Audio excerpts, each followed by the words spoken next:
Laure, 30 ans, est commerciale. Une fois par semaine, la jeune femme déjeune sur le pouce pour ne manquer sous aucun prétexte son rendez-vous beauté. Il y en a qui font du sport et puis il y en a qui font des UV. Donc moi je fais des UV, je trouve que le teint c'est important. Ça me permet, je gagne du temps le matin à moins me maquiller. Pour entretenir sa bonne mine, elle va toujours au même endroit, dans ce centre de bronzage. Ici, tout le monde la connaît. Je vais faire soit la 6 si elle est libre. Elle a même sa cabine préférée. Combien de temps tu veux faire Un quart d'heure. Un quart d'heure, soit l'équivalent de 6 heures en plein soleil.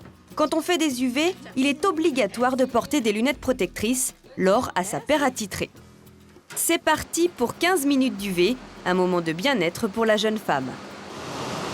C'est de la détente, allongée, avec un peu de chaleur. C'est agréable le temps dehors. Avec le froid et la grisaille de l'hiver, qui ne rêve pas de plage, de soleil et de teint hâlé? D'ailleurs, en ville, les centres de bronzage se multiplient. Il faut compter entre 6 et 30 € la séance. 2,5 millions de personnes se rendent ainsi régulièrement dans les 12 000 cabines d'UV partout en France. Mais s'exposer aux ultraviolets, est-ce risqué? Nous sommes allés voir Claudine Blanchet-Bardon, dermatologue. Elle comprend le besoin pour certaines personnes d'aller au soleil. C'est évident que le soleil, ça fait du bien au moral. En plein hiver, d'aller juste un tout petit peu au soleil, on se rend requinqué, mais il faut absolument un bon usage du soleil. Pourtant, elle met en garde contre une pratique abusive du bronzage artificiel. D'abord, ça amène un vieillissement très prématuré des gens qui font très régulièrement des séances de bronzage dans le soleil en boîte, comme je dis. Et ça peut également générer des cancers de la peau, puisque un certain nombre de cancers sont dus également aux UV. La crainte, c'est l'apparition sur la peau de taches suspectes, comme celle-ci. Il faut être très alerté par cela. D'abord, les bords de cette lésion sont très asymétriques, irréguliers. Vous voyez qu'il y a plusieurs couleurs. C'est pas un grain de beauté, c'est un mélanome malin. Face au danger de l'abus de solarium, la législation impose depuis 10 ans l'information sur les risques auprès des utilisateurs. En France, nous avons la loi la plus sévère au monde sur le bronzage artificiel et qu'elle est bafouée. Michel Hébran est journaliste pour l'association Que Choisir. L'année dernière, il a dirigé une enquête dans plus de 850 centres de bronzage et le constat est accablant. Sur la préparation au bronzage, il est interdit de faire la promotion d'effets bénéfiques sur la santé. C'est totalement interdit par la loi depuis 1997. Or, dans 93% des centres, on nous a dit que ça pouvait éviter les coups de soleil, que c'était bon pour le moral, que c'était bon pour la peau, que ça favorisait la vitamine D. Des choses que ces professionnels n'auraient pas du tout le droit de dire si on appliquait la loi et rien que la loi. À notre tour, nous sommes allés enquêter dans des centres de bronzage équipés d'une caméra discrète. Nous sommes censés partir dans 15 jours en Thaïlande. On nous a conseillé de faire des UV. Vont-ils nous parler d'effets bénéfiques pour la peau?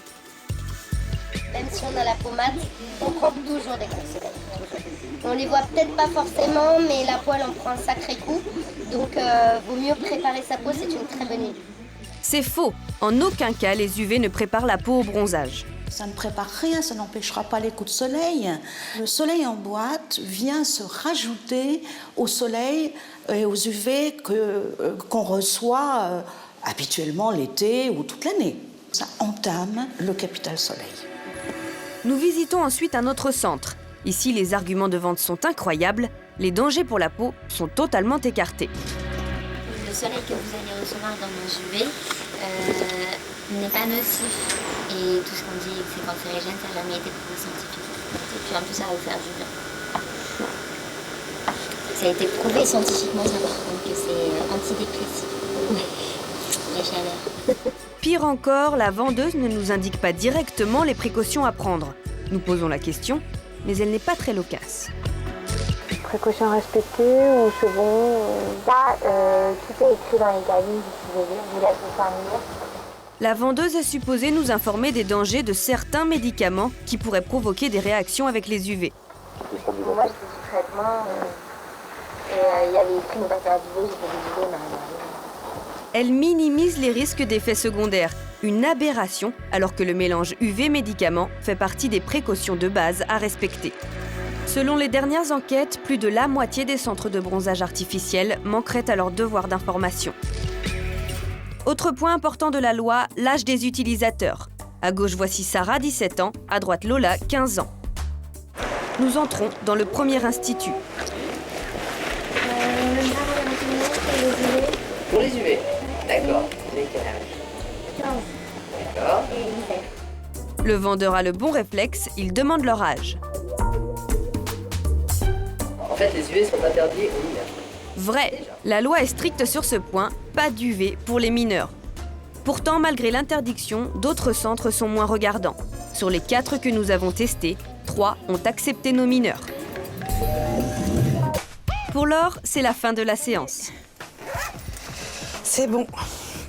Alors, comment vous êtes dans la glace? Plus bonne mine. Elle ressort contente et bronzée, même si elle reste consciente des risques. Si, il y a sûrement des dangers, mais vous savez, c'est comme rester pendant toute une journée, 8 heures sur la plage et griller au soleil.